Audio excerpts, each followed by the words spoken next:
CID ಪೊಲೀಸರು ವಿನಯ್ ಭಾರದ್ವಾಜ್ ಹೇಳಿಕೆ ಆಧರಿಸಿ ಚಾರ್ಜ್ ಶೀಟ್ ದಾಖಲಿಸಿದ್ದಾರೆ. ಆದರೆ ನಿತ್ಯಾನಂದ ಸ್ವಾಮಿ ಮಾತ್ರ ವಿನಯ್ ಆರೋಪವನ್ನ ಅಲ್ಲಗಳೆದಿದ್ದಾರೆ. ನಿತ್ಯಾನಂದನ ವಿರುದ್ಧ ಯಾವಾಗ ಪ್ರಬಲ ಸಾಕ್ಷಿಗಳು ರೆಡಿಯಾದವೋ ಸಹಜವಾಗಿ ನಿತ್ಯಾನಂದನಿಗೆ ಆತಂಕ ಶುರುವಾಗಿತ್ತು. ಇದೇ ಆತಂಕದಲ್ಲಿ ಮಾಧ್ಯಮಗಳೊಂದಿಗೆ ಮಾತನಾಡಿದ ನಿತ್ಯಾನಂದ ಎಲ್ಲಾ ಆರೋಪಗಳನ್ನು ನಿರಾಕರಿಸಿದ್ರು. ವಿನಯ್ ಭಾರದ್ವಾಜ್ನನ್ನ ಸ್ಕೈಪ್ ಮೂಲಕ ತನಿಖೆ ನಡೆಸಿದ ಸಿಐಡಿ ಕ್ರಮದ ಬಗ್ಗೆ ಅಸಹನೆ ತೋರಿಸಿದ್ರು. ವಿನಯ್ ಭಾರದ್ವಾಜ್ ವಿರುದ್ಧವೇ ಮಕ್ಕಳನ್ನ ಲೈಂಗಿಕವಾಗಿ ಶೋಷಿಸಿದ ಕೇಸ್ ಇದೆ, ಆದರೆ ಅಂಥವರ ಹೇಳಿಕೆಯನ್ನ ಸಿಐಡಿ ಪಡೆದಿದೆ ಅಂತ ಆರೋಪಿಸಿದ್ದಾರೆ. ಇದೆಲ್ಲ ಸತ್ಯವೇ ಆಗಿದ್ರೆ ಇಷ್ಟ ದಿನ ಆತ ಸುಮ್ಮನಿದ್ಯಾಕೆ ಅಂತ ಪ್ರಶ್ನಿಸಿದ್ರು.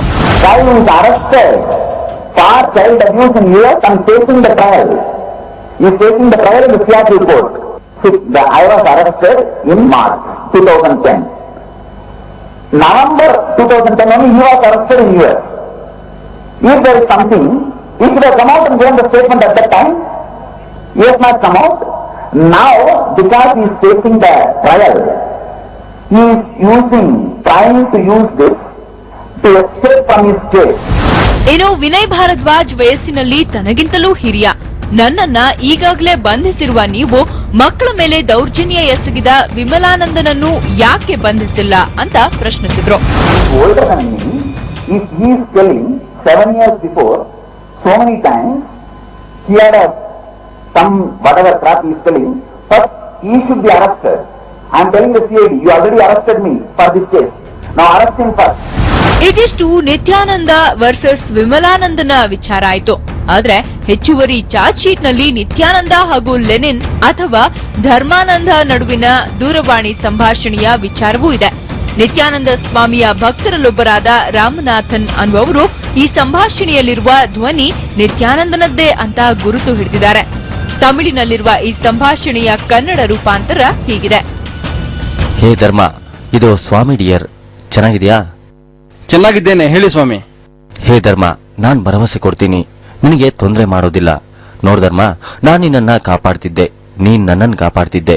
ಈಗ ನೀನ್ ನನ್ನನ್ನು ಹೆದರಿಸಲೇಬೇಕು, ನಾನ್ ನಿನ್ನನ್ನ ಹೆದರಿಸಬೇಕು. ಇದೆಲ್ಲ ಬೇಕಿತ್ತ ಡಿಯರ್? ನನ್ನನ್ನ ಮನ್ನಿಸು. ಪರವಾಗಿಲ್ಲ ಸ್ವಾಮಿ.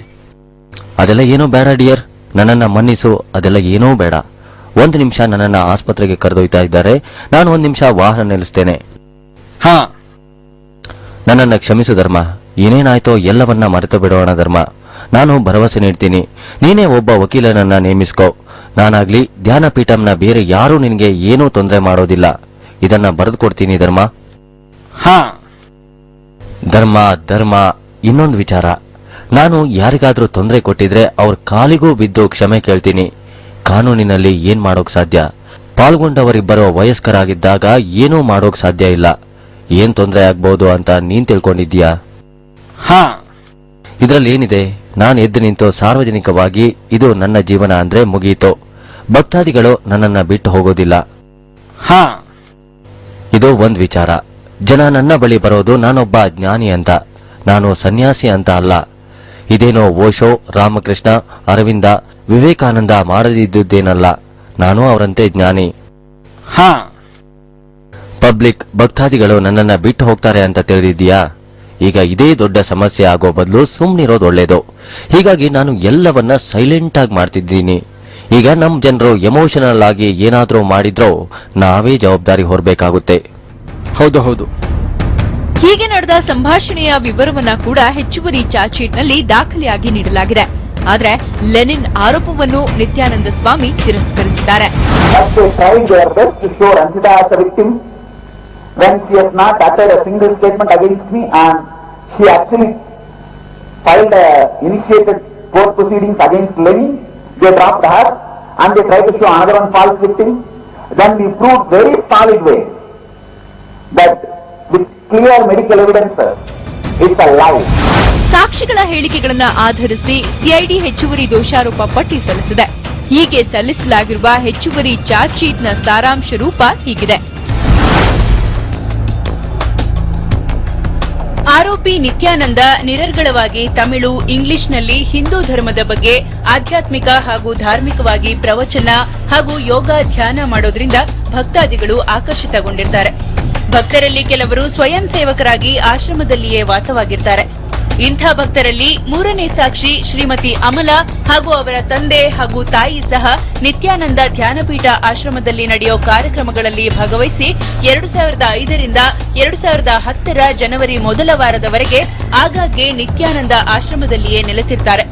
ಸಾಕ್ಷಿ ಶ್ರೀಮತಿ ಅಮಲಾ ಗೃಹಿಣಿಯಾಗಿದ್ದು ಜನವರಿ 2005ರಲ್ಲಿ ಅವರು ಗರ್ಭವತಿಯಾಗಿರೋದನ್ನ ತಿಳಿದುಕೊಂಡ 1ನೇ ಆರೋಪಿಯು ಅವಳೊಡನೆ ಲೈಂಗಿಕ ಸಂಪರ್ಕ ಹೊಂದಬೇಕೆಂಬ ಅಪರಾಧಿಕ ಮನೋಭಾವನೆಯಿಂದ ಅವಳಿಗೆ ಧಾರ್ಮಿಕ ಹಾಗೂ ಆಧ್ಯಾತ್ಮಿಕ ಜ್ಞಾನೋದಯವನ್ನ ಪಡೆಯೋ ಉದ್ದೇಶದಿಂದ ಈಗಲೇ ಮಗು ಆಗೋದು ಬೇಡವೆಂದು ನಂಬಿಸಿ ಆಕೆ ಗರ್ಭಪಾತ ಮಾಡಿಸಿಕೊಳ್ಳುವಂತೆ ಪ್ರೇರೇಪಿಸಿರುತ್ತಾರೆ. ಗರ್ಭಪಾತವಾದ 1 ವಾರದ ನಂತರ ಫೆಬ್ರವರಿ 2005ರ ಆರಂಭದಲ್ಲಿ 1ನೇ ಆರೋಪಿಯು 5ನೇ ಆರೋಪಿ ಸಹಾಯ ಪಡೆದು ಆಹಾರ ಕೊಡೋ ಹಾಗೂ ಕೊಠಡಿ ಸ್ವಚ್ಛಗೊಳಿಸುವ ನೆಪದಲ್ಲಿ ಸಾಕ್ಷಿ ಅಮಲಾಳನ್ನ ತನ್ನ ಕೊಠಡಿಗೆ ಕಳುಹಿಸಿಕೊಡುವಂತೆ ಪುಸಲಾಯಿಸಿರುತ್ತಾನೆ. ಅಮಲಾ ಕೊಠಡಿಗೆ ಬಂದಾಗ ಅವಳನ್ನ ತಬ್ಬಿ ಹಿಡಿದು ಚುಂಬಿಸಿರುತ್ತಾನೆ. ಪ್ರತಿಭಟಿಸಿದಾಗ ತಾನು ಜ್ಞಾನೋದಯ ಹೊಂದಿರುವ ವ್ಯಕ್ತಿ ಯಾವುದೇ ತಪ್ಪು ಮಾಡೋದಿಲ್ಲ ಅಂತ ನಂಬಿಕೆ ಹುಟ್ಟಿಸಿರುತ್ತಾನೆ. ಜ್ಞಾನೋದಯಕ್ಕಾಗಿ ಮಧುರ ಭಾವ ಒಂದು ಮಾರ್ಗವೆಂದು ಸಮಜಾಯಿಷಿ ನೀಡಿ ತಾನು ದೇವರು ಎಂದು ತಿಳಿದಿಲ್ಲವೇ ಎಂದು ಆಕೆಯನ್ನ ಬಲವಂತವಾಗಿ ತಾನು ಆನಂದೇಶ್ವರ, ನೀನು ಆನಂದೇಶ್ವರಿ, ನಂಬಿಕೆ ಇಡುವಂತ ಮನಸ್ಸಾರೆ ಶರಣಾಗತಿಯಾಗುವಂತೆ ಅವಳ ಮನಸ್ಸನ್ನ ಆಕ್ರಮಿಸಿರುತ್ತಾನೆ. ನಂತರ ಅವಳನ್ನ ವಿವಸ್ತ್ರಗೊಳಿಸಿ ಸಂಭೋಗ ಮಾಡಿರುತ್ತಾನೆ. ಆಕೆ ಮಾಡಿದ್ದು ಗುರುಸೇವೆ ಎಂದು ಅವಳ ಮನಸ್ಸಿಗೆ ಮೂಡಿಸಿರುತ್ತಾನೆ. ಈ ಬಗ್ಗೆ ಯಾರಿಗೂ ಹೇಳಬಾರದೆಂದು, ಒಂದು ವೇಳೆ ಹೇಳಿದ್ರೆ ನಕಾರಾತ್ಮಕವಾಗಿ ಗುರುವನ್ನ ನಿಂದಿಸಿದಂತೆ ಆ ಕೆಟ್ಟ ಫಲ ಆಕೆಯನ್ನ ಜನ್ಮ ಜನ್ಮಾಂತರಗಳಿಗೂ ನರಕದಲ್ಲಿರುವಂತೆ ಮಾಡುತ್ತದೆಂದು ಹೇಳಿ ಅವಳಿಗೆ ಆಧ್ಯಾತ್ಮಿಕ ಬೆದರಿಕೆ ನೀಡಿ ಅವಳ ಮನಸ್ಸನ್ನ ತನ್ನ ಅಧೀನ ಮಾಡಿಕೊಂಡು ತನ್ನ ಕಾಮತೃಷೆಯನ್ನ ಅವಳ ಇಚ್ಛೆಗೆ ವಿರುದ್ಧವಾಗಿ ತೀರಿಸಿಕೊಂಡಿರುತ್ತಾನೆ. ನಂತರ ಬೇರೆ ಬೇರೆ ರಾಜ್ಯಗಳಲ್ಲಿ ಪ್ರವಾಸ ಹೊರಟಾಗಲು ವಿದೇಶ ಪ್ರವಾಸದಲ್ಲೂ ಜೊತೆ ಇರುವಂತೆ ವ್ಯವಸ್ಥೆ ಮಾಡಿ ಜ್ಞಾನೋದಯ ಕೊಡೋ ನೆಪದಲ್ಲಿ ತನ್ನ ಸುಪರ್ದಿಗೆ ಬರುವಂತೆ ಸಂಮೋಹಿನಿಗೆ ಒಳಪಡಿಸಿದ್ದಾನೆ. 2006ರ ಆಗಸ್ಟ್ ಮತ್ತು ಡಿಸೆಂಬರ್ ಮಧ್ಯದಲ್ಲಿ ಅಮಲಾರವರ ಮೂಲಕ ಆಲ್ಕೋಹಾಲ್ ತರಿಸಿ ಕುಡಿಯುವಂತೆ ಪ್ರೇರೇಪಿಸಿ ಮದ್ಯಪಾನ ಮಾಡಿಸಿರುತ್ತಾನೆ. ಕುಡಿತದ ಅಭ್ಯಾಸವಿಲ್ಲದ ಅವಳು ಆಲ್ಕೋಹಾಲ್ ಕುಡಿದ ಕಾರಣ ವಾಂತಿ ಮಾಡಿಕೊಂಡು ಮಲಗಿರುವಾಗ ಅವಳನ್ನ ವಿವಸ್ತ್ರಗೊಳಿಸಿ ಅವಳ ಮೇಲೆ ಹಠ ಸಂಭೋಗ ಮಾಡಿರುತ್ತಾನೆ. 31/12/2007 ಮತ್ತು 31/12/2008ರಲ್ಲಿ ಪ್ರತಿ ವರ್ಷದಂತೆ ನಿತ್ಯಾನಂದ ಜಯಂತಿ ಕಾರ್ಯಕ್ರಮ ನಡೆದ ನಂತರ ನಿತ್ಯಾನಂದ ಸ್ತ್ರೀ ವೇಷದ ಉಡುಪು ಆಭರಣ ಧರಿಸಿಕೊಂಡು ಕಾರ್ಯಕ್ರಮದ ನಂತರ ಅಮಲಾರನ್ನ ನಿಜವಾದ ದೇವಿಯೆಂದು ಆಕೆಗೆ ವಿಶೇಷ ಆಶೀರ್ವಾದ ಕೊಡುವುದಾಗಿ ಮಲಗುವ ಕೊಠಡಿಗೆ ಕರೆಸಿ ಬಲವಂತವಾಗಿ ಓರಲ್ ಸೆಕ್ಸ್ ಮಾಡುವಂತೆ ಪ್ರೇರೇಪಿಸಿ ಅಪರಾಧ ಎಸಗಿರುತ್ತಾನೆ. 2009ರ ಫೆಬ್ರವರಿ ಮತ್ತು ಮಾರ್ಚ್ ಮಧ್ಯದಲ್ಲಿ ಬಿಡದಿ ಆಶ್ರಮದಲ್ಲಿ ತಾನೂ ಸೇರಿದಂತೆ ನಾನ್ ಡಿಸ್ಕ್ಲೋಜರ್ ಅಗ್ರಿಮೆಂಟ್ ದಾಖಲೆಗಳಿಗೆ ಅದನ್ನ ಓದಿಸಲು ಬಿಡದೆ ಸಹಿ ಪಡೆದಿದ್ದಾನೆ. ಆಶ್ರಮದ ಹೆಸರಲ್ಲಿ 5 ಪುಸ್ತಕ ಪ್ರಕಾಶಗೊಳಿಸಿದ್ದು ಲಿವಿಂಗ್ ಎನ್ಲೈಟನ್ಮೆಂಟ್ ಎಂಬ ಪುಸ್ತಕದಲ್ಲಿ ಲೈಂಗಿಕ ಕ್ರಿಯೆಗಳು ಆಧ್ಯಾತ್ಮಿಕ ಜೀವನದ ಭಾಗವೆಂದು ನಂಬಿಸುವ ಪ್ರಯತ್ನದ ಸಾಹಿತ್ಯ ಪ್ರಕಟಪಡಿಸಿರುತ್ತಾರೆ. 1ನೇ ಆರೋಪಿ ನಿತ್ಯಾನಂದ ದೈಹಿಕ ಸಂಪರ್ಕದಿಂದ ಶೀಘ್ರ ಜ್ಞಾನೋದಯ ಪಡೆಯಲು ಸಾಧ್ಯವೆಂದು ನಂಬಿಸಿ ಸಾಕ್ಷಿ ವಿನಯ್ ಭಾರದ್ವಾಜ್ರನ್ನ ಹಲವಾರು ಬಾರಿ ಮುಖಮೈಥುನ ಮಾಡಿಸಿಕೊಂಡು ಲೈಂಗಿಕ ಕಿರುಕುಳ ನೀಡಿರುತ್ತಾರೆ. ವಿಷಯ ಯಾರಿಗೂ ತಿಳಿಸದಂತೆ ಬೆದರಿಕೆ ಹಾಕಿರುತ್ತಾರೆ. ಐಪಿಸಿ ಸೆಕ್ಷನ್ 377 ಮತ್ತು 506ರಡಿ ಶಿಕ್ಷಾರ್ಹ ಅಪರಾಧ ಮಾಡಿರುತ್ತಾರೆ. 6ನೇ ಆರೋಪಿ ಮಾ ನಿತ್ಯ ಸದಾನಂದ ಅಲಿಯಾಸ್ ಜಮುನಾ ರಾಣಿಯವರು ನಾನ್ ಡಿಸ್ಕ್ಲೋಜರ್ ಅಗ್ರಿಮೆಂಟ್ಗಳನ್ನ ಬರೆಸಿಕೊಂಡಿರುತ್ತಾರೆ. ಜ್ಞಾನೋದಯ ಹೊಂದುವ ಕಾರಣಕ್ಕೆ ಬೆತ್ತಲಾಗಲು, ಲೈಂಗಿಕ ಚಟುವಟಿಕೆಗಳಲ್ಲಿ ತೊಡಗಲು ಮತ್ತು ಇತರೆ ಲೈಂಗಿಕ ಚಟುವಟಿಕೆಗಳಿಗೆ ಒಪ್ಪಿಗೆ ನೀಡಲಾಗಿದೆ ಎಂದು ಈ ವಿಷಯವನ್ನ ಯಾರಿಗೂ ತಿಳಿಸಬಾರದೆಂದು ನಮೂದಿಸಿರುತ್ತಾರೆ.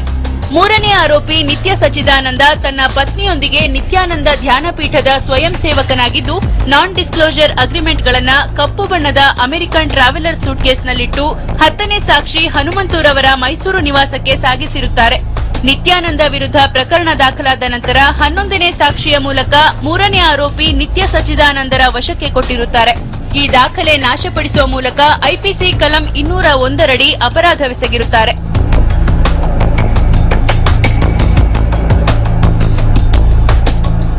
ನಿತ್ಯಾನಂದ ಸ್ವಾಮಿ ವೈದ್ಯಕೀಯ ಪರೀಕ್ಷೆಗೆ ಮತ್ತು ಮಾದರಿ ಧ್ವನಿ ಪಡೆಯಲು ತನಿಖೆಗೆ ಹಾಜರಾಗಲು ನಿರಾಕರಿಸಿದ್ದು, ಈ ಬಗ್ಗೆ ನಿರ್ದೇಶನ ನೀಡುವಂತೆ ಕೋರ್ಟಿಗೆ ಮನವಿ ಮಾಡಿದ್ದು, ಕೋರ್ಟ್ ಆದೇಶದಂತೆ ಮುಂದಿನ ಕ್ರಮ ಕೈಗೊಳ್ಳಲಾಗುವುದು.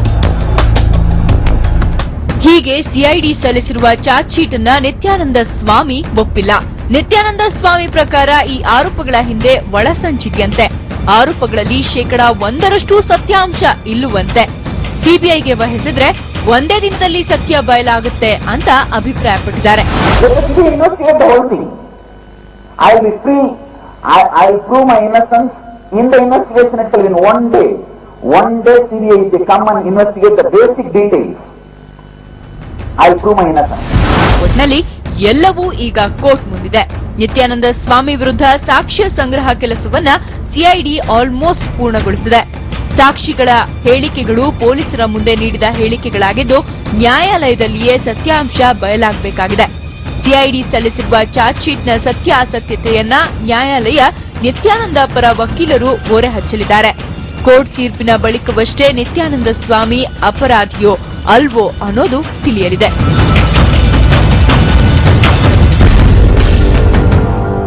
ನಿತ್ಯಾನಂದನ ಕೊರಳಿಗೆ ಸಂಕಷ್ಟದ ಸರಮಾಲೆಯೇ ಸುತ್ತಕೊಳ್ತಾ ಇದೆ. ಸದ್ಯದಲ್ಲಿಯೇ ಕೋರ್ಟ್ನಲ್ಲಿ ಪ್ರಕರಣದ ಸಾಕ್ಷ್ಯ ವಿಚಾರಣೆ ಆರಂಭವಾಗಲಿದೆ. ಸತ್ಯಾಸತ್ಯತೆಗಳ ಬಗ್ಗೆ ಕೋರ್ಟ್ ಅಂತಿಮ ನಿರ್ಧಾರ ತೆಗೆದುಕೊಳ್ಳಲಿದೆ. ನಿತ್ಯಾನಂದ ಸ್ವಾಮಿ ಸಂಕಷ್ಟದಿಂದ ಪಾರಾಗ್ತಾರಾ ಅಥವಾ ಸಮಸ್ಯೆಯ ಸುಳಿಯಲ್ಲಿ ಸಿಲುಕೊಳ್ತಾರಾ ಅನ್ನೋದು ಕಾಲವೇ ನಿರ್ಧರಿಸುತ್ತೆ. ಇದು ಇವತ್ತಿನ ವಿಶೇಷ. ನಿರಂತರ ಸುದ್ದಿಗಾಗಿ ನೋಡ್ತಾರೆ TV9.